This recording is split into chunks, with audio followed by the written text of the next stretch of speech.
চাচা, বেরি প্যাকেট খাইলি কেন? বেরি কোথায়? বাবা তুমি 3 প্যাকেট যে বেরি আমাকে খাওয়ার জন্য দিছিলা, 1 প্যাকেট আমি খাতে খাতে শেষ করে ফেলে দিছি, আর 2 প্যাকেট হেনাকে ভাতারকে যৌতুক হিসেবে দিছি। আর এই চাচা, আপনি এটা কি করলেন? আমার মাথা নষ্ট রে, কি যে কষ্ট। এই ডারবি, একটা ডারবির দাম 8 টাকা। সেই ডারবি আমি বিশ্বাস করে মুরব্বি ভেবে, আমার হবু শ্বশুর হিসেবে, আমার এক্স এর বাবা হিসেবে আপনার কাছে আমানত রেখে দিছি, আর আপনি আমানতে খেয়ানত করে দিলেন। আরে আরে, আমার বাবা মা প্রতিদিন আমার শার্টের পকেট চেক করে, আমার প্যান্টের পকেট চেক করে যে আমি বেরি খাই কি না। আমার আম্মু আমার মুখের সামনে সে কথা বলে যে আমার বেরির গন্ধ বের হয় কি না, আমি বেরি খাই কি না। আর সেটা থেকে বাঁচার জন্য এই বেরির প্যাকেট আমি আপনার কাছে রেখে দিছি, আর আপনি সেই আমানতের খেয়ানত করে দিলেন বাবা মার হাত থেকে বাঁচার জন্য। যার কারণে বেরির যখন নেশা ওঠে, রাতের বেলা আমি আসি, 1 টাকারও খাই, আবার চলে যায়। এর মধ্যে আপনি কি করলেন? তার মধ্যে আবার আপনি বলতেছেন আপনি হেনাকে নাকি বিয়ে দিয়ে দিছেন, আবার আপনি নাকি হেনার ভাতারকে আমার বেরি যৌতুক হিসেবে যৌতুক দিয়েছেন। খুব কষ্ট পেলাম আমি, খুব কষ্ট পেলাম। কারণ শুনেন, আপনার মেয়েকে হেনাকে আমি ভুলে থাকতে পারবো, কিন্তু এই বেরি একবেলা না খেয়ে আমি থাকতে পারবো না। আমি খুব কষ্ট পেলাম কাকা, আমি খুব কষ্ট পেলাম। এই চাচা, এটা আপনি কি করলেন? কি করলেন?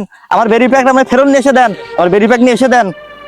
বাবা আমি বুড়া মানুষ, আজ থেকে আমি বেরি খাওয়া বাদ দিয়ে দিচ্ছি, তুমিও বেরি খাওয়া বাদ দিয়ে দাও বাবা, আমি তোমার কাছে অনুরোধ করতেছি। আরে কাকা, কিসের মাপ, কিসের মাপ, কিসের মাপ?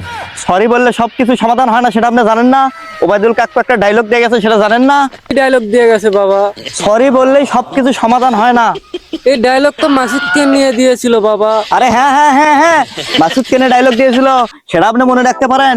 কিন্তু আপনি আমার ডারবির যে আমানত রাখছি, সে আমানতে খেয়ানত আপনি করে ফেলেছেন, এটা আপনি মনে রাখতে পারেন না। এ চাচা, আপনি কি বুঝবেন? আপনি তো খ্যাত গ্রামের গরিব অসচ্ছল ব্যক্তি, আপনি কি বুঝবেন আমার কষ্ট? আমার যে কি যে কষ্ট! আরে আমার মাথা নষ্ট, মাথা নষ্ট, মাথা নষ্ট।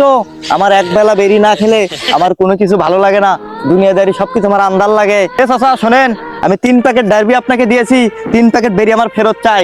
এই 3 প্যাকেট বেরি ফেরত না এলে আমি কোথাও যাবো না, এখান থেকে যাবো না, যাবো না, যাবো না। যাবা না? তুমি যাবা না? না না না, আমি যাবো না, যাবো না, যাবো না। বাদশার এক কথা 100 কথা সমান, আমি এখান থেকে যাবো না বেরি না নিয়ে। তুমি যাবা না বাবা? যাবা না? না না না না, আমি যাবো। এমনিতেই মেয়ে বিয়ে দিয়ে আমার মাথা নষ্ট হয়ে আছে, তুমি যাবা না? যাবা আমি না? কোনো কিছু শুনবো না, বাদশার এক কথা 100 কথা সমান। আমি যাবো না, আমি যাবো না, আমি যাবো না। তুমি একবার পাশ দিকে তাকাও তো, এবারও যাবা না? আরে কাকা, আমি তো যাবোই, আমি তো আপনার সাথে মজা করছিলাম, আমি তো যাবোই। আমি বেরি খাবো না, আমি বেরি খাওয়া একদম ছেড়ে দিয়েছি, আমি যাবোই। আর আপনার জুতোটা হাত থেকে পায়ে দেন, কারণ আমি জানি আপনি জুতোটা আমার জায়গা মতো ভরে দিবেন। আমি তো জানি সোজা আঙ্গুলে কখনো ভিনা উল্লে আঙ্গুলটা বাঁকা করতে হয়। আরে আঙ্গুল তো বাঁকা করবেনি, করবেনি, করবেনি। আপনারা গরিব, আপনারা ইতর, আপনারা গরিবরা তো এই আঙ্গুল বাঁকা করবেই, কারণ আপনারা তো জানেন না আঙ্গুল বাঁকা করলে জায়গা মতো লাগে। তো থাকেন, আমি গেলাম।